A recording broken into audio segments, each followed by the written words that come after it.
Baik, selanjutnya kita akan membahas tentang beberapa aktivitas yang terkait dengan aspek keuangan sebagai metode untuk mengontrol toko. Jadi, yang pertama adalah audit penjualan, terus grafik penjualan, dan juga yang ketiga kendali terhadap persediaan. Jadi, audit penjualan. Audit penjualan itu maksudnya bagaimana? Jadi, audit penjualan itu evaluasi atau kita awasi apakah pergerakan keuangannya itu apakah sesuai atau tidak. Jadi di dalam audit penjualan kita bisa mengevaluasi dari adanya grafik penjualan, diskon, adanya selisih uang, terus rekonsiliasi harian dari laporan POS atau point of sales dengan fisik uang dan media lainnya atau di dalam kasir. Kemudian daftar harga hariannya itu apa saja, nomor register dari akhir hari sampai awal keesokan harinya itu bagaimana. Jadi di dalam toko itu kan ada pos-posnya tersendiri ya, ada untuk harga segini, harga barang A itu segini, kemudian hari berikutnya apakah ada promo, diskon atau tidak. Kemudian sampling cek pengisian formulir, perhitungan per kasir dan juga di total toko. Kemudian yang berikutnya yaitu grafik penjualan. Nah, grafik penjualan di sini ada manfaatnya juga, nanti saya bahas pada slide berikutnya. Jadi grafik penjualan ini dapat dilakukan dengan melihat grafik penjualan. Ada beberapa beberapa manfaat atau waktunya. Jadi ada grafik penjualan harian, bulanan, tahunan. Nah, itu. Kemudian yang ketiga adalah kendali terhadap persediaan. Jadi di dalam pengendalian terhadap persediaan itu nanti ada namanya penerimaan barang, terus kemudian penyimpanan barang, dan juga ada barang hilang atau enggak, kemudian barangnya itu rusak apa tidak, seperti itu. Jadi kalau penerimaan barang kan kita sortir ya barangnya, terus ragamnya apa saja, kondisinya itu bagaimana. Terus untuk penyimpanan kita mengandalkan untuk kondisi ruang penyimpanannya bagaimana, harus baik apa enggak, kemudian cara penyimpanannya itu bagaimana, cara pengeluaran barangnya itu bagaimana, itu harus dirinci semua. Untuk barang hilang juga nanti di dalam penyimpanan tersebut nanti diletakkan CCTV, misalkan ada pencuri atau apa yang hilang gitu kan, bisa nanti dilihat untuk tanda sebagai bukti ya.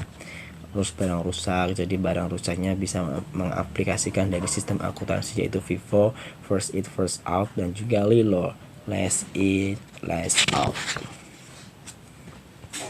Nah di sini saya akan menerangkan tentang grafik penjualan. Jadi tadi kan sudah menerangkan tentang grafik penjualannya. Nah, terus manfaatnya apa saja sih dalam grafik penjualan? Ada harian, mingguan, dan juga tahunan. Nah, yang pertama, grafik penjualan harian ini manajemen dapat melakukan evaluasi pola transaksi belanja konsumen baik di weekday maupun di weekend. Jadi misalkan ada penjualan di supermarket atau hypermart ya meningkat pada waktu weekend, sedangkan pada minimarket penjualan harganya itu rata, terbagi rata pada weekdays dan juga weekend. Minimarket misalkan kalau di sini supermarketnya kan ada itu pada waktu weekend banyak sekali orang yang ke sana. Karena apa? Karena mungkin ada promo atau mungkin ada diskon besar-besaran. Nah, gitu. Jadi peningkatnya itu bisa meningkat pada waktu weekend. Kemudian kalau di Indomaret itu masih tetap sama setiap harinya, mau weekend atau mau seperti hari biasa atau weekdays, seperti itu. Kemudian yang kedua adalah grafik penjualan bulanan. Jadi manajemen dapat melakukan evaluasi bulan di mana terjadi puncak penjualan atau peak salesnya dan bulan sepi penjualan. Di sini contohnya pada waktu bulan puasa biasanya terjadi penurunan penjualan, dan pada hari raya Idul Fitri terjadi peningkatan penjualan bisa sebesar 30% ataupun sampai dengan 40% pada semua jenis bidang, baik itu pakaian, perhiasan, makanan, dan minuman. Apalagi kalau waktu lebaran itu pasti yang meningkat itu meningkat itu untuk pembelian kaos, baju-baju lebaran ataupun juga makanan-makanan lebaran untuk sajian di toples itu. Kemudian grafik penjualan tahunan. Manajemen dapat melihat tren kecenderungan penjualan dari awal bulan sampai akhir bulan Desember. Nah, jadi trennya itu apa saja, nanti kita mengikuti tren tersebut. Seperti itu. Misalkan ada produk A yang lagi ngetren banget, itu apa, kita menjual. Seperti itu. Selanjutnya itu kendali terhadap persediaan. Nah, kendali terhadap persediaan ini tadi sudah yang saya jelaskan, ada penerimaan barang, penyimpanan barang, barang hilang, dan juga barang rusak. Jadi ini sudah saya terangkan ya tadi. Nah, sumber dana bisnis retail. Jadi untuk sebuah usaha retail itu pasti yang pertama adalah modalnya, dananya itu dari mana saja. Nah, dananya bisa dari dana pribadi, kemudian dana bersama, dan juga dana pihak ketiga.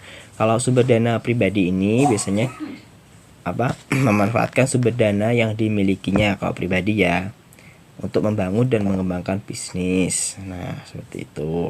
Kemudian kalau dana bersama biasanya dari kerjasama antara beberapa pihak yang bersepakat untuk membangun atau mengembangkan bisnis bersama. Seperti itu ya. Kemudian kalau pihak ketiga itu ya ada lagi mungkin dari individu atau mungkin dari pihak bank yang lain atau organisasi keuangan lain, pemerintah, dan sebagainya. Oke, sampai di sini dulu materi untuk aspek manajemen keuangan bagi bisnis retail. Misalkan belum paham, bisa tanya langsung ke WA saya atau di kolom komentar. Terima kasih. Saya Eri. Wassalamualaikum warahmatullahi wabarakatuh. Assalamualaikum warahmatullahi wabarakatuh. Nah, pada video kali ini saya akan menerangkan tentang aspek manajemen keuangan bagi retail. Nah, ini pada mata kuliah manajemen store management, kita akan membahas kembali yang pada pertemuan sebelumnya membahas tentang SDM, bagaimana SDM bagi retail itu seperti apa. Nah, pada kesempatan kali ini saya akan menerangkan tentang manajemen keuangan di dalam perusahaan retail. Baik, kita langsung lanjut untuk slide berikutnya. Nah, jadi di sini di dalam manajemen keuangan itu ada namanya ROA atau Return on Asset. Jadi ROA itu apa sih? ROA itu adalah rasio kemampuan berdasarkan penjualan bersih atau yang biasa kita sebut dengan keuntungan bersih. Jadi ROA itu singkatan dari Return on Asset. Nah, di samping ROA tersebut juga ada namanya margin laba bersih atau net profit margin, yaitu apa? Keuntungan. Jadi keuntungannya dari sebuah penjualan kita kepada konsumen itu berapa, nanti dikalkulasi setiap bulannya. Nah, jadi keuntungan di sini ada alur keuntungan. Keuntungannya yaitu di informasi yang digunakan untuk menganalisis alur keuntungan atau profit path dapat berasal dari laporan laba rugi dari sebuah perusahaan retail. Jadi laporan laba rugi bisa terdiri dari adanya penjualannya itu berapa, nanti dikurangi dengan HPP-nya atau harga pokok penjualannya, kemudian nanti setelah dikurangi dari HPP-nya tersebut nanti dikurangi dengan beban-beban biaya, beban-beban bisa beban bunga, beban gaji, beban dan lain-lain, nanti akan ditemukan laba bersihnya. Nah, biasanya laba bersih itu masih belum dipotong pajak. Setelah dipotong pajak baru kita bisa mendapatkan laba bersih setelah pajaknya itu berapa setiap periodenya. Nah, jadi komponen dalam laporan laba rugi itu apa saja? Di sini yang pertama adalah penjualan bersih. Nah, penjualan bersih kan kita bisa mendapatkan penjualan bersih itu dengan cara bagaimana? Dengan cara penjualan kotornya tersebut dikurangi dengan return konsumennya dan dikurangi dengan utang konsumennya. Kemudian yang kedua adalah margin laba kotor atau yang kita sebut dengan gross profit margin.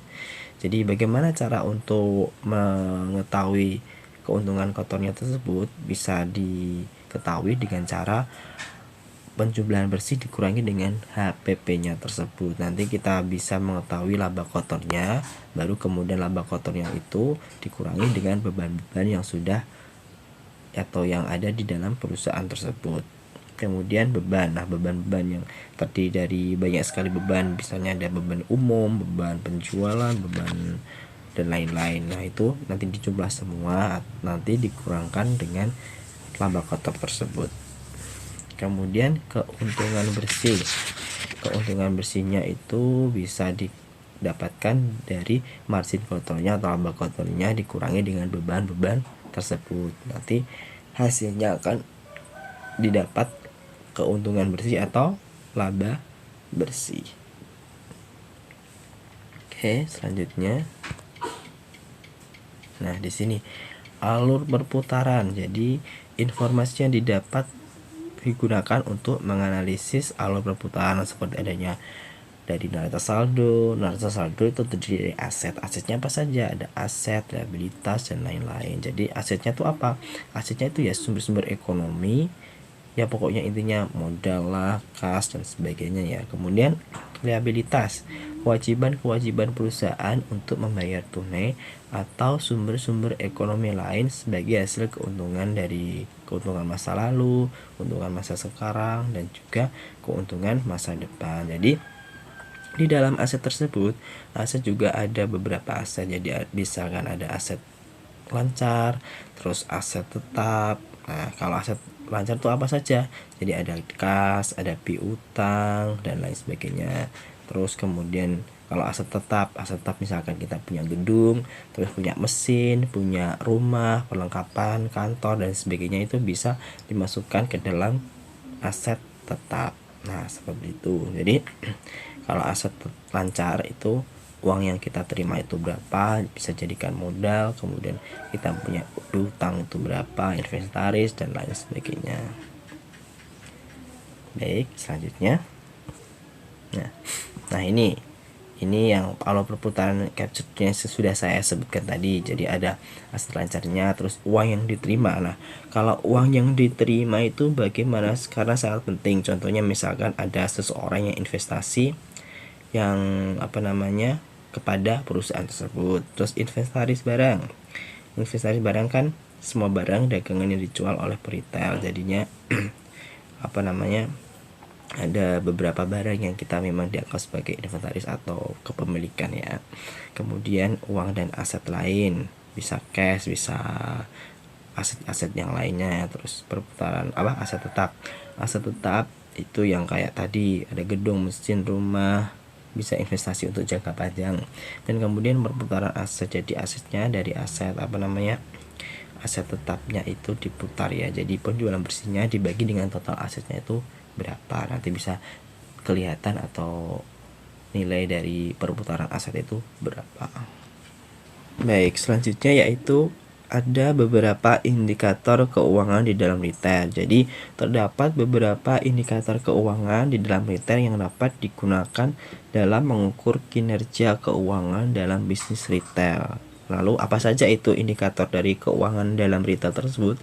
Yang pertama adalah margin kotor. Nah, di dalam margin kotor ini ada beberapa unit ya, atau beberapa bagian lagi, yaitu dari presentase margin kotornya berapa, kemudian analisis per kategori, kemudian penurunan harga atau markdown, kemudian ada persediaan barang, dan juga margin kotor per meter persegi ya. Saya terangkan satu-satu. Jadi kalau persentase margin kotor itu biasanya pebisnis retail harus menghitung dan mengetahui besarnya persentase margin kotor secara keseluruhan ya, atau rata-rata dari penjualan inventaris barang yang ditawarkan.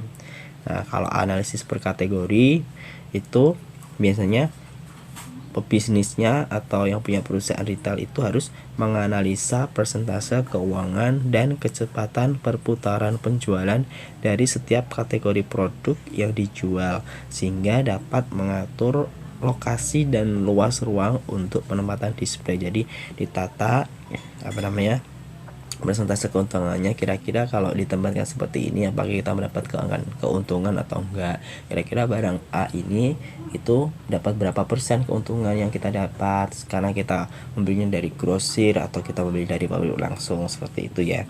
Kemudian yang ketiga adalah penurunan harga atau markdown. Nah, ini Jadi pebisnisnya atau yang punya perusahaan itu harus segera mengidentifikasi kasus tersebut, karena kerusakan itu bisa jadi karena kesalahan proses penyimpanan atau kita bisa dalam proses pengiriman dan sebagainya. Jadi sebelum kita mendisplay barang ke etase toko itu harus dilihat dulu apakah ada barang-barang rusak atau tidak. Nah, kalau rusak mungkin bisa disingkirkan, untuk kedepannya lagi bisa kita koreksi kembali, seperti itu ya.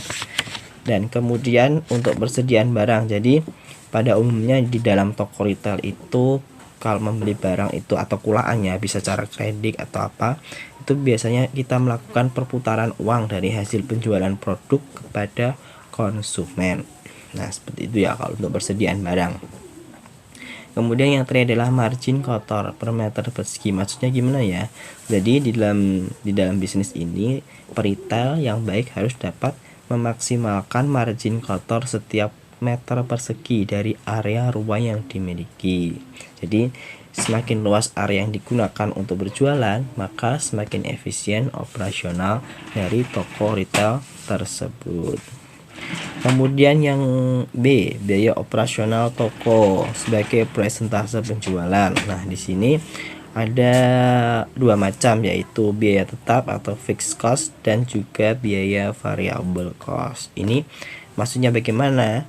Kalau biaya tetap itu yang nominal, besarnya tetap yang harus dikeluarkan pada periode waktu tertentu. Misalkan ada, kalau setiap tahunnya, kalau tetap kan biaya gaji karyawan, terus mungkin biaya sewa tokonya atau asuransi kebakaran, retribusi kebersihan lingkungan. Nah, itu bisa dimasukkan di dalam biaya tetap. Seperti itu ya.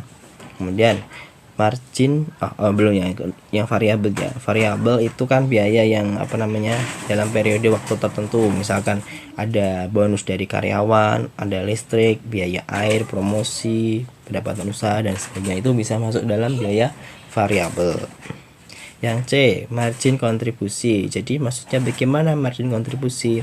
Untuk menghitung keuntungan toko retail dengan menjumlahkan keuntungan kotor yang didapatkan oleh setiap toko retail pada periode waktu tertentu, bisa bulan, bisa quarter, semester, atau per tahun.